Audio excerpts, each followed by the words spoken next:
అన్ని తాగొచ్చు, అన్నిటి యందు నాకు స్వాతంత్ర్యం గలదు, కానీ అన్నీ చేయదగినవి కావు, అన్ని క్షేమాభివృద్ధి కలుగు. తాగటం వల్ల వచ్చే ప్రయోజనం ఏంది? నలుగురు చేత ఊపించుకోవటం తప్ప.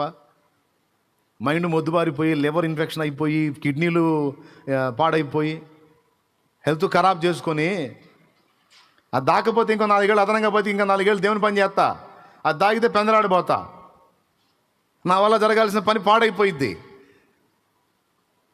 పోనీ నేను తాగి కనపడ్డందువల్ల, లేదు, నువ్వు ఆలోచించుకోవాల్సిన విషయం, నా కుటుంబం మొత్తం భారం కలిగి ఉన్న ప్రార్థన చేస్తారా? ఓ ప్రభువా, నిజంగా మా కుటుంబంలో మా సహోదరుడు ఇంతగా తాగటం నిజంగా మాకెంతో ప్రోత్సాహకరంగా ఉంది తండ్రి, దీన్ని బట్టి మేము బహుగా ఆత్మీయతలో రేపబడుతున్నాం ప్రభువా, నీకు స్తోత్రము నాయన. ఈ తాగుడు ఇలా వర్ధిల్లాలి ప్రభువా, నీకు స్తోత్రం, ఇది మాకందరికీ క్షేమాభివృద్ధికరంగా ఉంది ప్రభువా అని ఏమన్నా అనుకుంటారా? ప్రభువా, బాగుండేవాడు